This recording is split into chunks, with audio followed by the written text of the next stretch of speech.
coolest podcast on the planet. Alright, so I seen the Superman trailer, you know what I'm saying, and so far so fit. Looks like DC did a well job with the new Superman movie. Lois Lane, her character seems to be pretty fit well. I'm trying to see what they got going on for Guy Gardner, because according to what I seen from Justice League Unlimited and the Green Lantern animated series, and I believe he was on one of the Justice League films.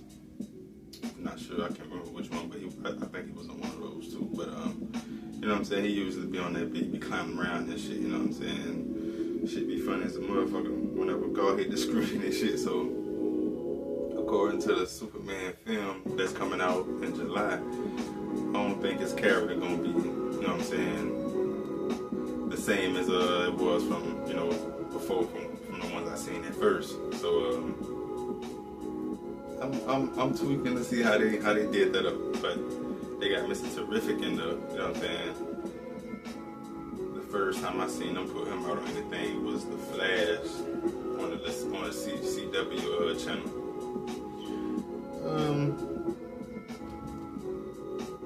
Because it was The Flash, you know, so I guess a nigga liked it or whatever. But I don't really like how they did most of their TV shows or whatever. But it was a sighting just because, you know what I'm saying, it was DC and whatever and shit.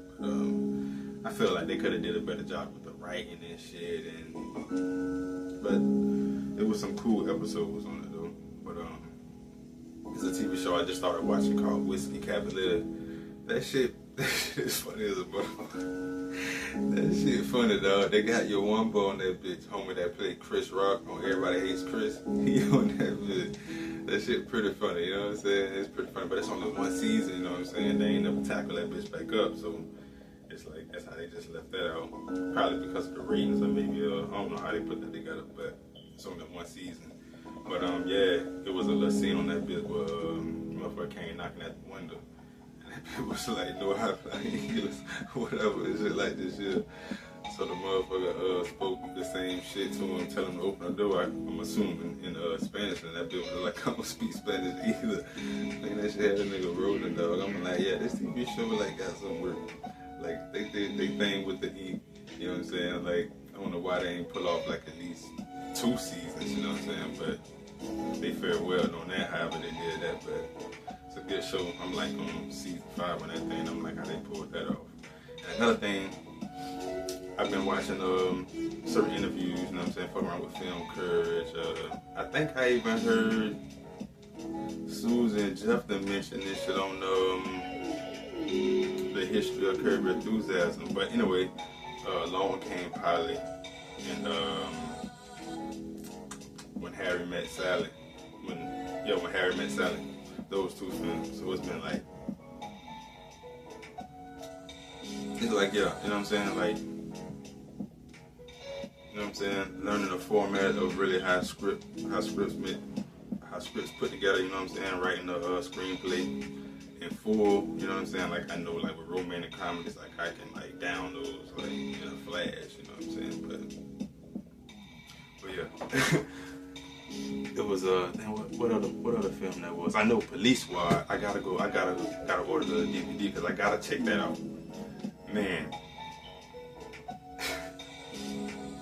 it's a lot of shit though that I don't be, you know what I'm saying? But man, dude, funny as a motherfucker, dog. Like that shit is crazy. But I gotta check out Police Squad. I gotta see what's going on with that because that's gonna be that's gonna add a lot of fuel to the fire. You gotta see what's going on with that. Just, you know what I'm saying, just tip the hat to homie, you know what I'm saying? You gotta check out Police Squad. That shit already seems like hilarious. So you gotta see what's going on with that. It was some other film. I know I wanna see what's her name too. What is it called? Sour Grapes. I wanna see what's going on with that. I definitely wanna check it out to see if Sour Grapes, you know what I'm saying? But yeah, man, just been fucking around with Curb Your Enthusiasm, been having me jumping like a motherfucker. Cause I wanna say it was before I ran into Curb Your Enthusiasm, but I'm not sure. It could have been after. But I remember coming up with this little story about the nigga Neo and shit. You know what I'm saying? Cause like you heard me the song he dropped a while ago with I'm so sick of love songs and all this shit. Yeah, so one day the shit was playing on the radio. See, I want to think this was before I ran into Curb. You know what I'm saying? Because I'm listening to it, you heard me, and I just started clowning around like homie, like tripping on me because you know about the love tales and all this. So it was just a whole little thing about me being in the studio with Missy Elliott and the fucking Timberland and shit like this here. He ended up walking in the studio and all this here, and Timberland want me to rap for him, freestyle him. No, I don't want to do this here, and he ended up playing beats and all that. So boom, boom. He's like, oh yeah, man. On the flash drive or whatever. I'm like, nah, just send it to me on the email, all this here. So after I leave, some shit like I leave and get home and pull up the motherfucking instrumental, thinking it's the instrumental. Nigga Neo done put his vocals on there and all this shit here with fucking Pitbull and Flo. So it's just like a whole little story. So I end up erasing their vocals and all that shit. So now you got Pitbull and Flo Rida. They tripping out on some whole other shit due to what Neo put together. They thinking, you know what I'm saying, all that shit because of what he didn't put in their ear. You know. So it's just a whole little story I put together about this shit with Neo. And me and him going at it about this whole love songs and shit. But if you ever seen Curb Enthusiasm, you seen all this creative shit that Larry David put together. Yeah, but yeah, it's a lot of other shit too with Beyonce's sister. Would have been a little fun. That little song. It was some other shit too that I had put together. I was thinking about, but it's a lot of shit though. But just being able to possibly bump into celebrities in that fashion, and just being able to, you know what I'm saying, put all these scenarios together. You know what I'm saying, dealing with much exaggeration at the same time, just like kicking back on some shit, just, you know what I'm saying, clowning around, like, just, you know what I'm saying, you know, dealing with, you know what I'm saying, the brother used to be watching fucking Comic View and shit, all that crazy shit, just growing up, being around comedy, period, so it's just like, you know what I'm saying, watching Curb, just really, you know what I'm saying, letting me know, like, I'm walking on the right line, you know what I'm saying, because I'm like, damn, like, this shit is fucking incredible, you know what I'm saying? But yeah, you know what I'm saying? This is the Cool Cast podcast, the coolest podcast on the planet, you know what I'm saying?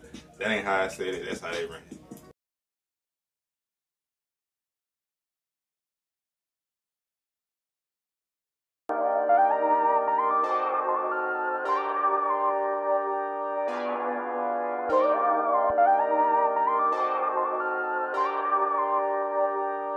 Who I'm gonna die? Ain't nobody to talk to. Ain't nobody to talk to.